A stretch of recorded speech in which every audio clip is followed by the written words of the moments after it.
Hi എൻ്റെ എല്ലാ പ്രിയപ്പെട്ട കൂട്ടുകാർക്കും ഗ്ലോറിയസ് ലവ് മലയാളം ടിപ്സിൻ്റെ എപ്പിസോഡിലേക്ക് സ്വാഗതം. അപ്പോൾ ഞാനിന്ന് തട്ടുകട ദോശയാണ് തയ്യാറാക്കാൻ വേണ്ടി പോകുന്നത്.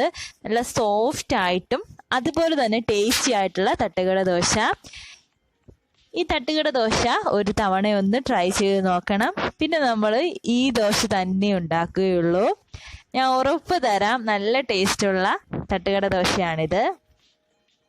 അപ്പോൾ എൻ്റെ വീഡിയോ ആദ്യമായിട്ടാണ് കാണുന്നതെങ്കിൽ ദയവായി ലൈക്ക് ചെയ്യുക, കമൻറ്റ് ചെയ്യുക, സബ്സ്ക്രൈബ് ചെയ്യുക. അതുപോലെ തന്നെ ബെല്ലൈക്കണിൽ ഓൾ എന്ന ഓപ്ഷനും കൂടെ ക്ലിക്ക് ചെയ്താൽ മാത്രമേ ഞാനിടുന്ന ഓരോ പുതിയ വീഡിയോസിൻ്റെ നോട്ടിഫിക്കേഷൻ നിങ്ങൾക്ക് ലഭിക്കുകയുള്ളൂ. ഈ വീഡിയോ നിങ്ങളുടെ ഫ്രണ്ട്സിനും റിലേറ്റീവ്സിനും ഒക്കെ ഒന്ന് ഷെയർ ചെയ്ത് കൊടുക്കുകയും വേണം. തയ്യാറാക്കാൻ വേണ്ടി ഞാനൊരു പാത്രത്തിലേക്ക് 2 കപ്പ് പച്ചരിയാണ് ചേർത്ത് കൊടുക്കുന്നത്. 240 ഈ മെഷറിംഗ് കപ്പിൻ്റെ അളവ്. മെഷറിംഗ് കപ്പ് ഇല്ലാത്തവർക്ക് നമ്മൾ ചായ കുടിക്കുന്ന ഗ്ലാസ്സിൽ ഇതേ അളവിൽ ഇൻഗ്രീഡിയൻസ് ചേർത്താൽ മതി. അടുത്തായിട്ട് ഞാൻ ചേർക്കുന്നത് പുഴുക്കലരിയാണ്, 1 കപ്പ്. അതിൻ്റെ കൂടെ തന്നെ 1/4 കപ്പ് ഉഴുന്നും,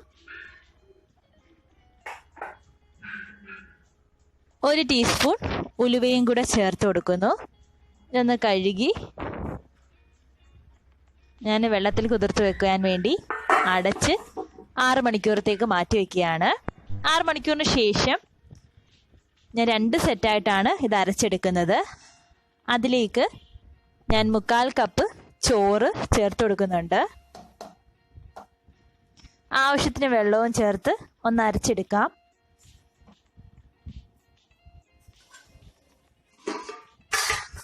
ഞാൻ 2 സെറ്റും ഇവിടെ അരച്ച് കഴിഞ്ഞിരിക്കുന്നു.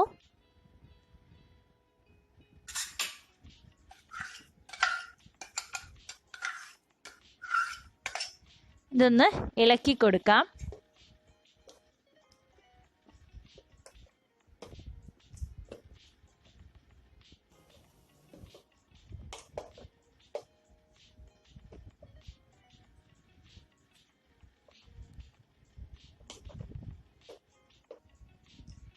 ഇനി അടച്ച്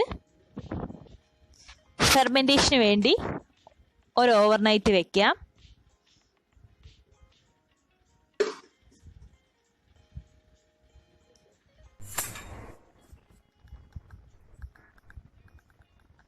അടുത്ത ദിവസം നമ്മൾ നോക്കുമ്പോഴത്തേക്ക് നമ്മുടെ മാവ് ഫെർമെൻ്റ് ആയിട്ടുണ്ട്. നല്ല രീതിയിൽ പൊങ്ങി വന്നിട്ടുണ്ട്. നല്ല സോഫ്റ്റ് ആണ്, കാണുമ്പോൾ തന്നെ മനസ്സിലാവുന്നുണ്ട്.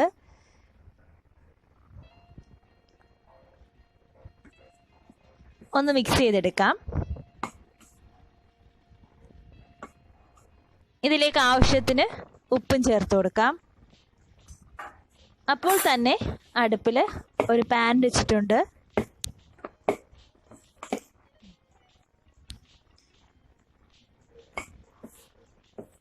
പാൻ ചൂടായതിനു ശേഷം ഞാനൊരു തവി മാവെടുത്ത് ഒഴിച്ച് റൗണ്ട് ഷേപ്പിലാക്കുകയാണ്. അധികം പരത്തേണ്ടതായിട്ടില്ല. ഇവിടെ വെന്ത് തുടങ്ങിയിട്ടുണ്ട്, ഹോൾസൊക്കെ വീണിട്ടുണ്ട്.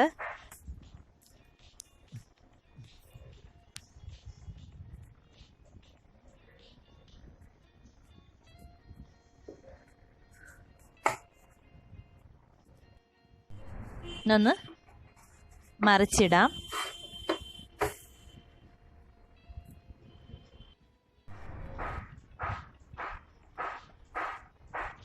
അങ്ങനെ നമ്മുടെ ദോശ 2 സൈഡും വെന്തിട്ടുണ്ട്. തട്ടുകട ദോശ ഇവിടെ തയ്യാറായി കഴിഞ്ഞു. നല്ല സോഫ്റ്റാണ്, ക്രിസ്പി ആയിട്ടുള്ള ദോശയാണ്. ഞാനങ്ങനെ ഓരോന്നായിട്ട് ചുട്ടെടുക്കുകയാണ്. ആദ്യമൊന്നും എനിക്ക് ദോശയൊന്നും വലിയ ഇഷ്ടമല്ലായിരുന്നു കേട്ടോ. അപ്പോഴാണ് ഈ ദോശ തയ്യാറാക്കി നോക്കിയത്. നല്ല ടേസ്റ്റാണ്. ദോശ ഇഷ്ടമല്ലാത്തവർക്കും ഉറപ്പായിട്ടും ഇഷ്ടപ്പെടും.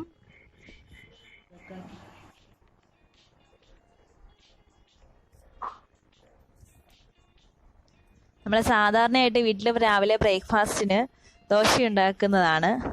അപ്പോൾ ഇതൊന്ന് ട്രൈ ചെയ്ത് നോക്കിക്കഴിഞ്ഞാൽ ഒരു വെറൈറ്റി ആയിട്ടുള്ള ടേസ്റ്റും ഇതേപോലെ തന്നെ സോഫ്റ്റ് ആയിട്ട് നമുക്ക് ദോശ കിട്ടുന്നതാണ്.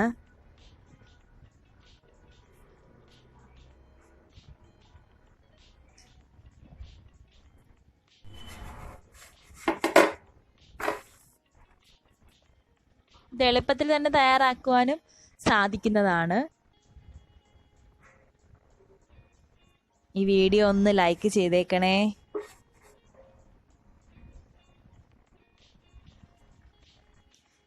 അങ്ങനെ ഞാൻ ദോശകളെല്ലാം ചുട്ട് കഴിഞ്ഞു. അപ്പോൾ ഒരു പുതിയൊരു വീഡിയോയുമായിട്ട് വരുന്നിടം വരെ ബൈ, ടേക്ക് കെയർ.